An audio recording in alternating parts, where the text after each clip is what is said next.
আসসালামু আলাইকুম ওরহমতুল্লাহি তাআলা ওয়া বারাকাতুহু। সম্মানিত ভিউয়ার্স, আপনারা সবাই কেমন আছেন? আশা করি আল্লাহর রহমতে সকলেই ভালো আছেন।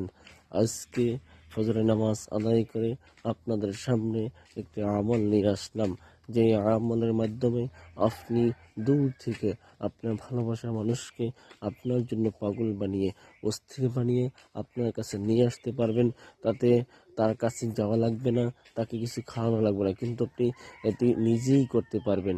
কিভাবে আপনি আমলটি করবেন?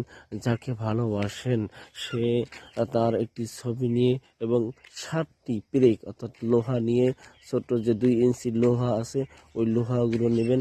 তারপর আপনি সূরা লাহাব, তাব্বাত ইয়াদা আবি লাহাবি ওয়া তাব, মা আগনা আনহু মালুহু ওয়া মা কাসাব, সায়াসলা নারান যাতা লাহাবি ওয়া ইমরাতুহু হাম্মালাতাল হাতাব। এই সূরাটি আপনি 21 বার পাঠ করবেন, আর একবার পাঠ করবেন, একবার ফু দিবেন। ছবির উপরে আমি আপনাদেরকে বলছি যে একটি লোহার উপর ফু দেবেন, আর একটি ছবির উপরে এরকম আপনি ব্রেক মারবেন। এরকম ভাবে আপনি 7টি লোহা একবার পারবেন, একবার পেরেক পারবেন, 21 বার পর্যন্ত 7টি লোহাই ঘুরিয়ে ঘুরিয়ে ছবির উপরে আপনি পেরেকটি মারবেন। দেখবেন এই আমলটি এরকম করবেন।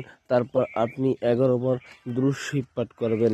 11 বার দুরূদ শরীফ পাঠ করা শেষে আপনি 2 হাত তুলে বলবেন, আল্লাহ, এই ছবির উপরে যে এই পেরেকটি মারলাম, ওই মানুষটি যেন আমার জন্য অস্থির হয়ে পাগল হয়ে চলে আসে। দেখবেন ইনশাআল্লাহ একদিনের ভিতরে সে চলে আসবে ইনশাআল্লাহ।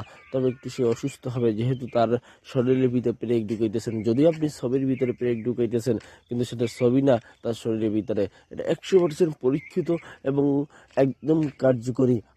আমি নিজে এই আমলের মাধ্যমে যাদের স্ত্রী পালিয়ে যায় তাদের স্ত্রীদেরকে আমি ফিরিয়ে আনি। অতএব আপনার যদি আপনার স্ত্রী পালিয়ে যায়, আপনার স্ত্রী যদি অন্য কোথাও পরকীয়া করে চলে যায়, তাহলে আপনার স্ত্রীকে আপনি ফিরিয়ে আনতে পারবেন ইনশাআল্লাহ। আপনার কোনো টেনশন করবেন না, আল্লাহ রহমতে ইনশাআল্লাহ আপনার আমলটি করলে আপনার স্ত্রী ফিরিয়ে আসবে। শোনেন, আমি মসজিদের ইমাম, কোরআনের হাফেজ, মাদ্রাসার পরিচালক। আমি জিন জালার মাধ্যমে কাজ করি। আপনারা যদি আপনাদের কোনো ব্যক্তিগত কাজ করাতে চান, তাহলে উপরের এই নম্বরে সরাসরি কল দিতে পারেন, অথবা ইমো, হোয়াটসঅ্যাপ বা ইমেল খোলা আছে, তাতে কল দিতে পারেন।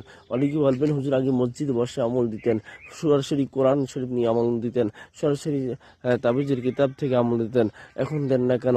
আমি বলি যে আপনার এখন যদি আমি সরাসরি কোরআন শরীফ দিয়ে আমল দিই, সরাসরি তাবিজের কিতাব থেকে যদি আমল দিই, তাহলে সাথে সাথে আমার এই ইউটিউব চ্যানেল যেটা আছে একদম সাথে সাথে ডিলিট হয়ে যাবে, কারণ এখন আর ইউটিউব ওই ভিডিও নেয় না। অতএব আপনারা কিছু মনে করবেন না, আমার সরাসরি কোরআন শরীফ থেকে, সরাসরি কিতাব থেকে একদম আমার ফেসবুক আইডিতে দেওয়া আছে, আপনার ফেসবুক আইডি থেকে নিতে পারেন, সমস্যা নেই। আসসালামু আলাইকুম রহমতুল্লাহ।